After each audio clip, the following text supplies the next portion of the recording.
मातृ तीर्थ, अविघ्न तीर्थ और शेष तीर्थ की महिमा।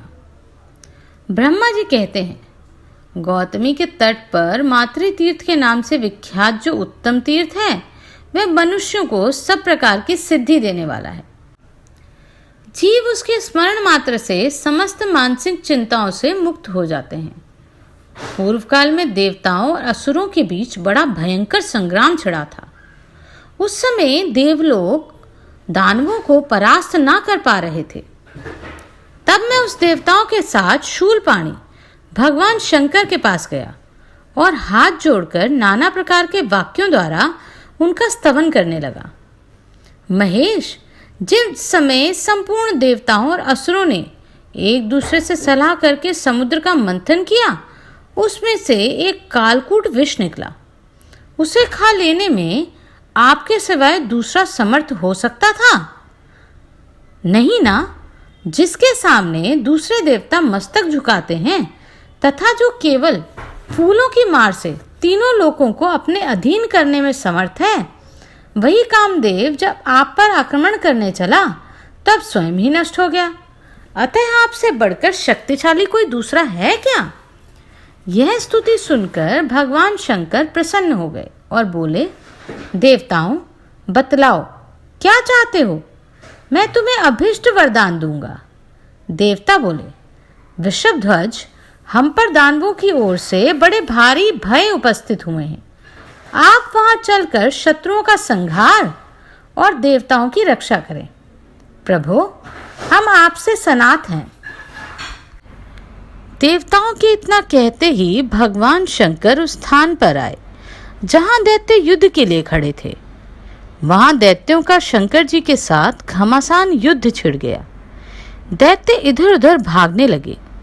युद्ध करते समय शंकर जी के ललाट से पसीने की बूंदें गिरने लगीं। वे बूंदें जहां जहां गिरी वहां वहां शिव के आकार की ही माताएं प्रकट हो गई। वे भगवान महेश्वर से बोलीं, आप आज्ञा दें, हम सब असुरों को खा जाएं। तब देवताओं से घिरे हुए भगवान ने कहा, शत्रु जहां जहां जाएं सर्वत्र उनका पीछा करो। इस समय वे मेरे डर से रसातल में जा पहुंचे हैं। तुम भी रसातल में उनके पीछे पीछे जाओ। यह आज्ञा पाकर सब माताएं पृथ्वी छेद कर रसातल में गईं। अत्यंत भयंकर दैत्यों तथा दानवों का संहार करके फिर उसी मार्ग से देवताओं के पास लौट आईं। माताओं के जाने से लौटने तक देवता गौतमी के तट पर खड़े रहे। लौटने पर देवताओं ने माताओं को वर दिया, संसार में जिस प्रकार शिव की पूजा होती है उसी प्रकार माताओं की भी हो। यूं कहकर देवता अंतर्ध्यान हो गए और माताएं वहीं रह गई। जहां जहां वे देवियां स्थित हुईं, वह सब स्थान मातृ तीर्थ माना जाता है। वे सभी तीर्थ देवताओं के लिए भी सेव्य हैं, फिर मनुष्य आदि के लिए तो बात ही क्या।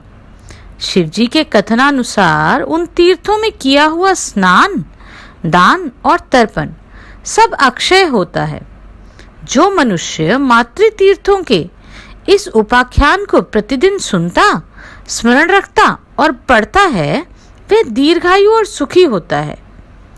मातृ तीर्थ के अनंतर अविघ्न तीर्थ है, जो सब विघ्नों का नाश करने वाला है। नारद, वहां का वृतांत भी बतलाता हूं, भक्ति पूर्वक सुनो। एक बार गौतमी के उत्तर तट पर देवताओं का यज्ञ आरंभ हुआ, किंतु विघ्न दोष के कारण उसकी समाप्ति नहीं हुई। तब सब देवताओं ने मुझसे और भगवान विष्णु से आकर इस प्रकार कहा। उस समय मेरे ध्यानस्थ होकर कारण का पता लगाया। इसमें गणेश जी विघ्न डाल रहे थे, इसलिए इस यज्ञ की समाप्ति नहीं हो पाती। अतः सब लोग आदिदेव विनायक की स्तुति करें। मेरा आदेश पाकर सब देवता गौतमी में स्नान करके आदिदेव गणेश की भक्ति पूर्वक स्तुति करने लगे। देवता बोले, सदा सब कार्यों में संपूर्ण देवता तथा शिव, विष्णु और ब्रह्मा जी भी जिनका पूजन, नमस्कार और चिंतन करते हैं, उन विघ्नराज गणेश की हम शरण लेते हैं। विघ्नराज गणेश के समान मनोवांछित फल देने वाला कोई देवता नहीं है।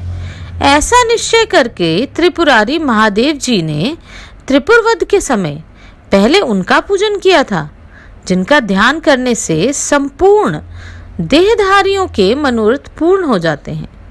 वे अंबिका नंदन गणेश इस महायज्ञ में शीघ्र ही हमारे विघ्नों का निवारण करें।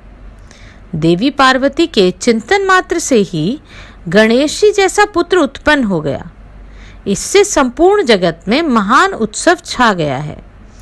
यह बात उन देवताओं ने अपने मुख से कही थी जो नवजात शिशु के रूप में गणेश जी को नमस्कार करके कृतार्थ हुए थे।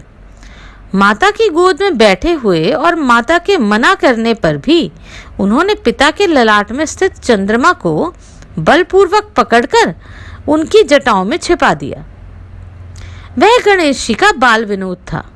यद्यपि वे पूर्ण तृप्त थे तो भी अधिक देर तक माताओं के स्तनों का दूध इसलिए पीते रहे कि कहीं बड़े भाई कार्तिक के भी आकर ना पीने लगे। उनकी बुद्धि में बाल स्वभाववश भाई के प्रति ईर्ष्या भर गई थी। यह देखकर भगवान शंकर ने विनोदवश कहा, विघ्नराज, तुम बहुत दूध पीते हो, इसलिए लंबोदर हो जाओ। यूं कहकर उन्होंने उनका नाम लंबोदर रख दिया। देव समुदाय से घिरे हुए महेश्वर ने कहा, बेटा, तुम्हारा नृत्य होना चाहिए। यह सुनकर उन्होंने अपने घुंघरू की आवाज से ही शंकर जी को संतुष्ट कर दिया। इससे प्रसन्न होकर शिव ने अपने पुत्र को गणेश के पद पर अभिषिक्त कर दिया, जो एक हाथ में विघ्नपाश और दूसरे हाथ से कंधे पर कुठार लिए रहते हैं तथा पूजा ना पाने पर अपनी माता के कार्य में भी विघ्न डाल देते हैं। उन विघ्नराज के समान दूसरा कौन है जो धर्म, अर्थ और काम आदि में सबसे पहले पूजनीय है तथा देवता और असुर भी प्रतिदिन जिनकी पूजा करते हैं, जिनके पूजन का फल कभी नष्ट नहीं होता। उन प्रथम पूजनीय गणेश जी को हम पहले मस्तक नवाते हैं, जिनकी पूजा से सबको प्रार्थना के अनुरूप सब प्रकार के फल की सिद्धि दृष्टिगोचर होती है।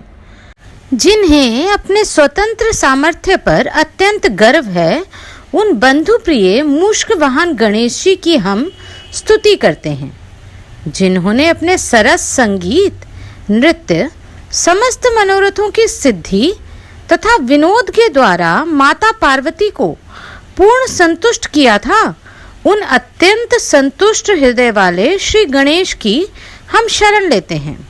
इस प्रकार देवताओं के स्तवन करने पर गणेश जी ने उनसे कहा, देवताओं, अब तुम्हारे यज्ञ में विघ्न नहीं पड़ेगा। जब देव यज्ञ निर्विघ्न पूरा हो गया, तब गणेश जी ने उन देवताओं से कहा, जो लोग इस स्तोत्र से भक्ति पूर्वक मेरी स्तुति करेंगे, उन्हें कभी दरिद्रता और दुख का सामना नहीं करना पड़ेगा। जो इस तीर्थ में आलस्य छोड़कर भक्ति पूर्वक स्नान और दान करेंगे, उनके शुभ कार्य निर्विघ्न सिद्ध होंगे। इस बात का आप लोग भी अनुमोदन करें। इनके इतना कहने के साथ ही देवताओं ने पुनः एक स्वर से कहा, ऐसा ही होगा। यज्ञ समाप्त होने पर देवता अपने अपने स्थानों को चले गए। तब से वह तीर्थ अविघ्न तीर्थ कहलाने लगा। वह मनुष्यों की समस्त कामनाओं को पूर्ण करने वाला तथा संपूर्ण विघ्नों को मिटाने वाला है। अविघ्न तीर्थ के बाद शेष तीर्थ है, वह भी समस्त अभिष्ट वस्तुओं को देने वाला है। मैं उसके स्वरूप का वर्णन करता हूँ। रसातल के स्वामी महानाग शेष संपूर्ण नागों के साथ रसातल में रहने के लिए गए, परंतु राक्षसों, दैत्यों और दानवों ने, जिनका रसातल में पहले से ही प्रवेश हो चुका था, नागराज को वहां से निकाल दिया। तब वे मेरे पास आकर बोले, भगवान, आपने राक्षसों को तथा हम लोगों को भी रसातल दे रखा है, किंतु दैत्य और राक्षस हमें वहां स्थान नहीं देना चाहते, इसलिए आपकी शरण में आया हूं। तब मैंने नाग से कहा, तुम गौतमी के तट पर जाओ, वहां महादेव जी की स्तुति करने से तुम्हारा मनोरथ पूर्ण होगा। उनके सिवा दूसरा कोई तीनों लोकों में ऐसा नहीं है जो सबके मनोरथ सिद्ध कर सके। मेरे कहने से शेषनाग वहां गए और गंगा में स्नान करके हाथ जोड़कर देवेश्वर महादेव की स्तुति करने लगे। तीनों लोकों के स्वामी भगवान शंकर को नमस्कार है, जो दक्ष यज्ञ के विध्वंसक, जगत के आदि विधाता तथा त्रिभुवन रूप हैं। उन भगवान शिव को नमस्कार है, जिनके सहस्त्रों मस्तक हैं। उन भगवान सदाशिव को नमस्कार है। सबका संहार करने वाले रुद्रदेव को नमस्कार है। भगवान आप सोम, सूर्य, अग्नि और जल रूप हैं। आपको नमस्कार है। जो सर्वदा सर्व स्वरूप और काल रूप है, उन भगवान शिव को नमस्कार है। सर्वेश्वर शंकर, मेरी रक्षा कीजिए। सर्वव्यापी सोमेश्वर, मेरी रक्षा कीजिए। जगन्नाथ, आपको नमस्कार है। मेरा मनोरथ पूर्ण कीजिए।